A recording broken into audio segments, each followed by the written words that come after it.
Hello everyone, welcome back to my channel Navjot Talks. My name is Navjot Sharma. I'm a registered nurse currently practicing in Ontario. If you don't know me, I usually post videos related to nursing stuff on my channel to help the international nurses to get their license and to just make it easy for them, because when I was a student I didn't know a lot of things, which when I figured out I started posting on my channel so that I can help you. So whatever I know, I usually like to transfer this knowledge to share it with you guys. In this video, I'm going to talk about personal support worker program, and there are many students who are confused if they get enrolled into this program as international students. Will they get any kind of help for their nursing license? Okay, so personal support worker program. First, we need to understand what is a personal support worker.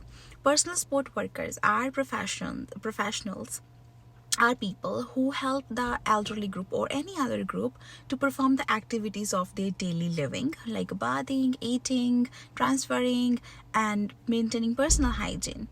Mainly this profession is focused on the elderly group, and majority of them, they get jobs in the long-term care homes, but they do get the jobs in the hospitals as well. But in hospitals, most of the stuff is done by the nurses themselves. So this program, it doesn't require any license, but you need to have the skills. Sometimes the international nurses are considered equivalent to perform the job roles of the personal support workers while they are pursuing their license. But there are programs like 6 to 8 months of certificates that can be achieved in from different colleges, because there are a lot of colleges now which are offering this personal support worker program. The government in the past has also helped so many people to pursue this program. That was given, the people were not charged anything for this program, because there was a shortage of the nurses and the personal support workers in the COVID time. Now, if you want to get enrolled into personal support worker program, you need to understand one thing. This program will not help you in any way for the nursing license. Why? Because the license that is required for the nurses issued by the College of Nurses of Ontario, and with them we only have two classes of nurses, that is RPN and RN. And for that, you need to have, for RPN, you need to have 2 years of diploma from the registered nurse, the practical nursing program. And for RN, you need to have bachelor's of science in nursing. So if you are a nurse from back home, you might be considered not comparable when they compare your studies with the Canadian standards, and they will tell you to write your RPN exam, or may just say you're not comparable with RPN and RN. They will give you some courses, or might be ask you to do INCAP exam. Might be you will be asked to do the INCAP exam. But for personal support worker, it's a good starting in the healthcare sector. You get $20, and then some of the people, they get $3 extra as well. That was an incentive given by the government for the personal support workers. So on an average, the personal support workers can make $20, which is very good compared to odd jobs, especially if you're from healthcare sectors. So you might be considered to perform the job roles of a personal support worker if you are a nurse from back home.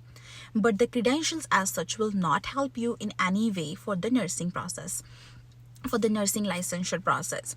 So if you are a nurse from back home, I will not advise you to get enrolled into this program, because you will basically get the same thing which you can still get without getting enrolled into this program. So for the nurses, I think best would be to enhance your skills to get enrolled into something like critical care nursing, palliative care nursing, gerontology nursing, cardiac care nursing, something that can enhance your skills and can pop up on your resume. So if your agents or your consultants say that you should get enrolled into this program, because this also belongs to healthcare, right? Do not get confused and do not spend a lot of money on this type of program, because do not get offended, okay? If you are a personal support worker, do not get offended, because I am making this video from the nursing point of view. So you are a nurse, you are the supervisor for the personal support workers, and now you want to start studying this personal support worker program, whereas you are already equivalent to perform the job roles of the personal support worker. This could be like I will ask someone who has BSN to go back and do diploma in nursing. You know what I'm trying to say. You have diploma, you will do degree after that, right? You won't do BSN and then you go back to do the RPN, right? So Or in the easy way, I will not ask you to do grade 12 and then do grade 10, right?